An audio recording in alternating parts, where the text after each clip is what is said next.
Umabot lang naman ng 6 digits yung unsettled loan ko or utang na hindi nabayaran way back 2023. And ang tanong guys, no, may nakukulong ba sa utang, nakulong ba ako, or nabarangay ba ako, or may nababarangay ba sa utang, nag-home visit nga ba yung mga OLA agent. Alam ko na marami sa inyo dyan ay same or pareho ng pinagdaanan ko way back 2023 kung saan talagang nalubog ako sa OLA or sa mga OLA. So, pag-uusapan nga natin no, kung magkano nga ba yung total ng loan amount na hindi ko nabayaran or unsettled loan ko noong 2023 and ano nga ba yung pinagdaanan ko no after kung hindi mabayaran sila dito sa ating topic ngayon. Kaya naman kung interesado ka dahil isa ka rin sa mga biktima ng panghaharas ng mga OLA agent, isa ka rin sa mga hindi nakabayad sa mga OLA mo, keep on watching.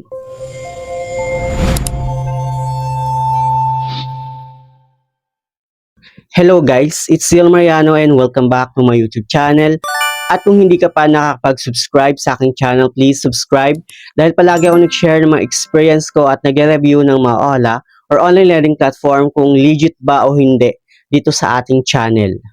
So, yung topic natin ngayon, no, ilang beses ko na rin siyang na-share dito sa ating vlog. Pero since ang dami pa rin nagtatanong no, kung na-settle ko na ba yung loan ko noong 2023, well, sasagutin pa natin siya dito sa ating panibagong topic ngayon since ito nga yung update ng 2026. Alam niyo ba guys no, na sobrang hirap na malubog sa mga OLA. Talagang wala kang peace of mind, hindi ka makakakain ng maayos, hindi ka makatulog ng maayos, hindi ka takot ka rin lumabas sa mga yan. Sobrang depressed, nakaka-depress talaga.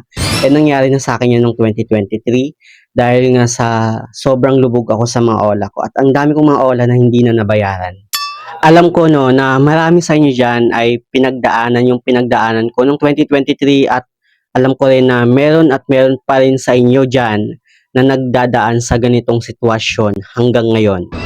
At kung ano man yung pinagdadaanan mo, no, hindi ka nag-iisa. Marami tayong mga victim ng panghaharas ng mga OLA agent dahil lang sa hindi tayo nakapag-settle ng loan sa mismong due date natin or hindi na natin nabayaran yung mga utang natin sa kanila.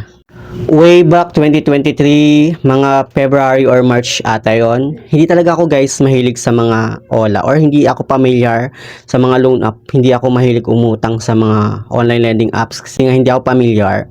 Pero until nakilala ko nga si Tala kasi panay yung text niya sa akin na pre-approve na nga daw ako sa kanyang loan. So, since nga may sari-sari store ako at kailangan ko ng puhunan sa business ko, nagtry ako na mag-apply kay Tala, no. At parang isang linggo din yata ako nag-apply kasi may mga inaayos pa ako sa information ko sa kanya. And then, nagulat ako na na-approve ako ng loan ng 2,500. Yes, nag-start ako ng 2,500 na loan kay Tala.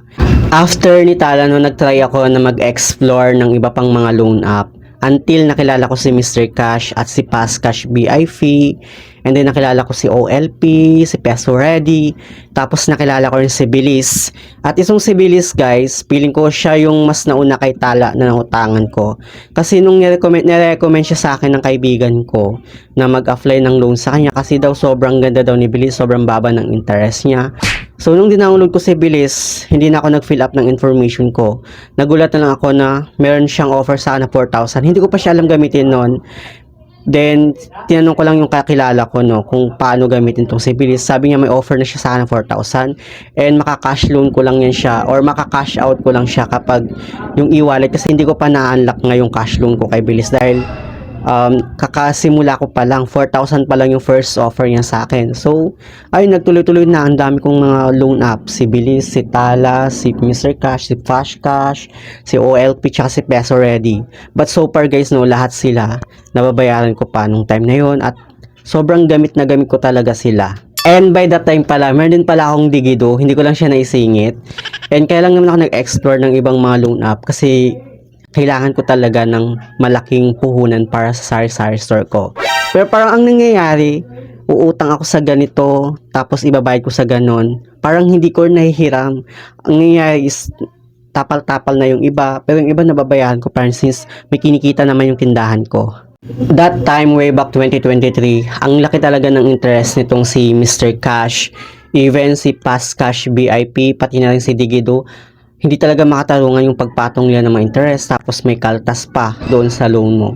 Pero wala akong magagawa kasi nga kailangan ko talaga ng pera pang puhunan. Pero walang nangyayari. Tapos palaki ng palaki yung mga offer nila. So ginagrab ko yung mga lalaking offer nila. Until dumating yung time no na magbabayad na sana ako kay Mr. Cash kasi nga kailangan ko ulit siyang i-reloan para makabayad ulit ako sa ganitong loan app, at yung babayaran ko ng loan app na to, hihiramin ko ulit siya at pangpupuhunan ko siya sa tindahan. Pero nung time na yun, no, pagkabayad ko kay Mr. Cash, and then nag-re-apply ako sa kanya, parang more than 6,000 yata ang nabayaran ko or 5,000 mga yan, bigla na lang niya akong i-reject after kong masettle yung loan amount ko sa kanya. So, sobrang na-disappoint ako sa loan app na to. Kasi nga, kailangan ko din yung pera. So, kaya nga ako nagbayad kay Mr. Cash para ma-reloan ko ulit siya at makabayad din sa ibang loan app. Tapos, yung ibang loan app naman, hihiramin ko ulit yun. At yun yung gagamit ko pangpuhunan ko sa tindahan. Sobrang nainis talaga ako kay Mr. Cash nung time na yon, kasi ang buong akala ko kapag once na nasettle mo na yung loan mo sa kanya, makakapag-reloan ka ulit. Nag-advance payment kasi ako ng 1 day sa kanya.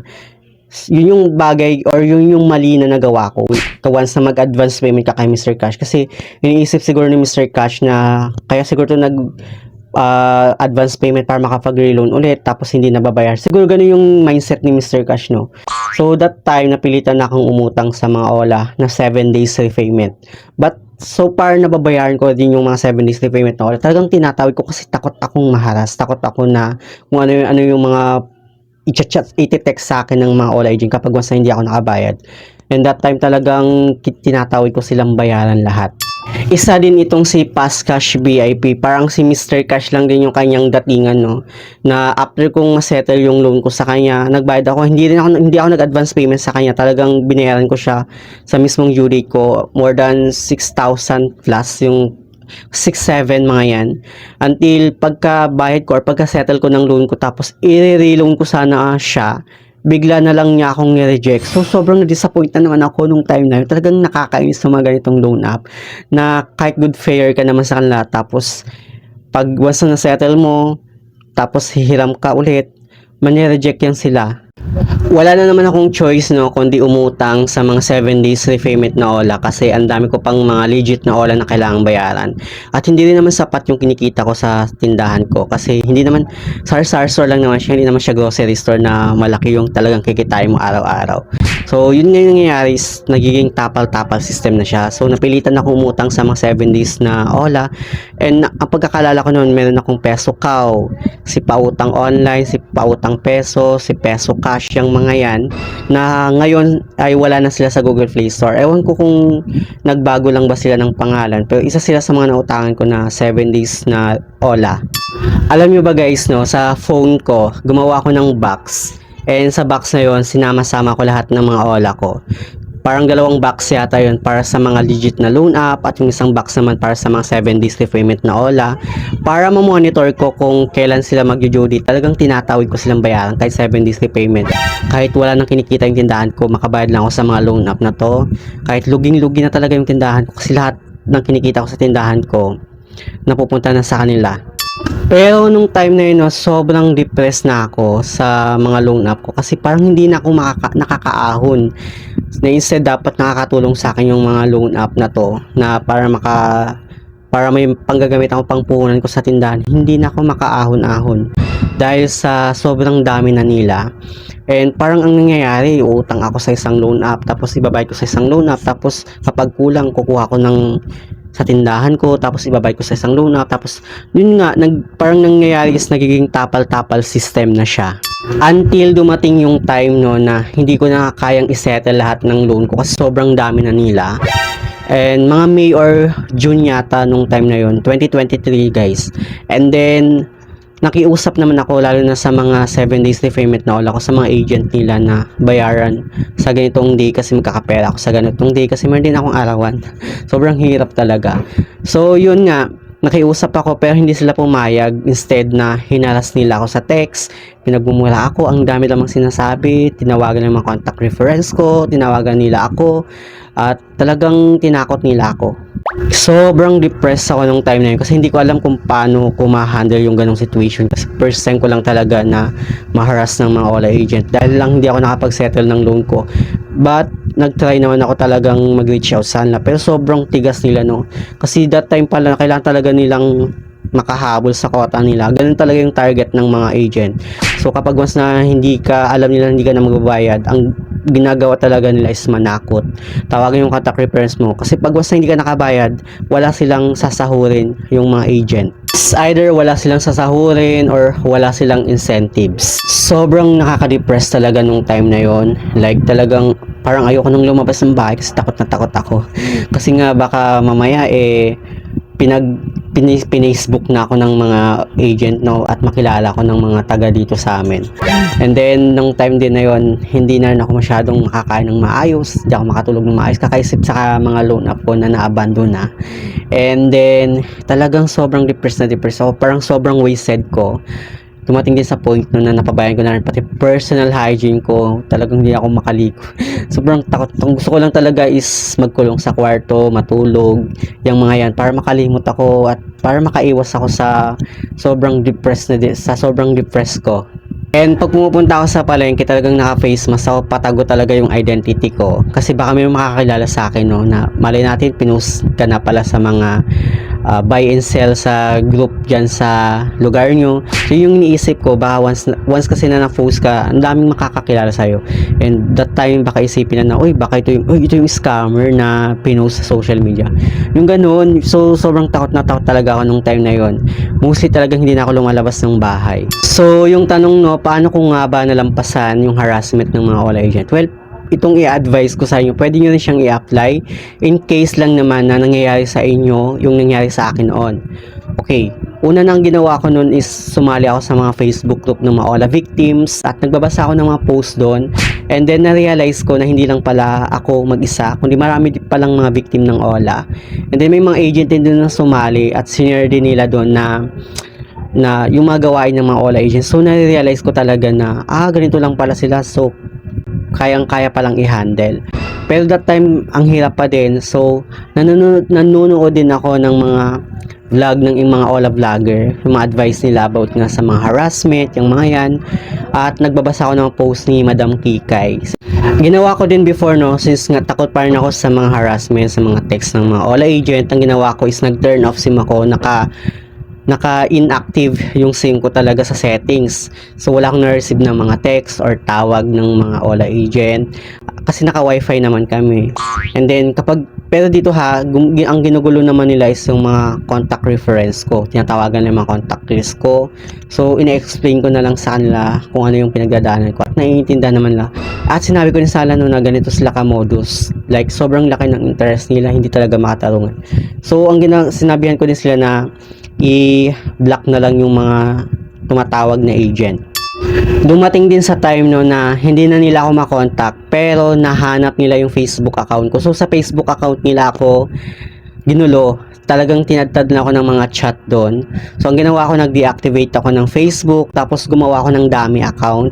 Wala akong mga pictures, wala lahat, para maka-monitor ako doon sa mga post ng ibang mga victim ng OLA sa Facebook group, kasi talagang gusto ko talagang magbasa ng mga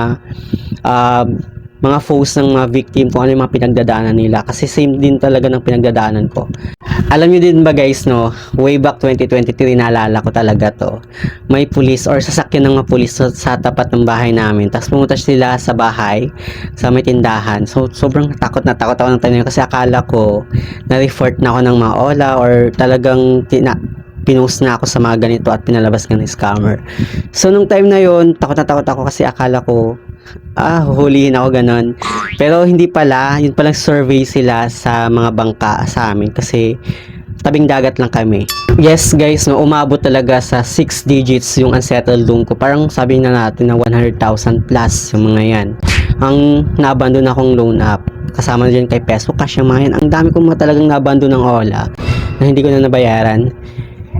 Pero yun guys, no, yung 100,000 plus na yun, kasama na din yung mga malaki ng interest, even yung mga penalty ko na. So lumaki ng lumaki dahil nga sa na overdue na ako sa kanila. And feeling ko nga rin umabot na nga ng almost 200,000 plus yung mga settled loan ko kasi ang laki talaga ng mga penalty lalo na dito kay Digido. Yes, may overdue po kay Digido. Ilang beses ko po siyang na-vlog or nagawa ng content dito sa channel ko. Hanapin nyo lang dyan sa may hanapin nyo dyan sa mga video ko, no, or ilalagay ko lang sa may description box if ever na gusto nyong panoorin yung overdue ko kay Digido. Pero ngayon kasi wala na si Digido, parang nag-change na siya. Pinalitan na yung kanyang pangalan ng Big Loan. So, yun lang naman yung gusto kong i-share about sa mga pinagdaanan ko, no. And masyado nang mahaba yung video natin.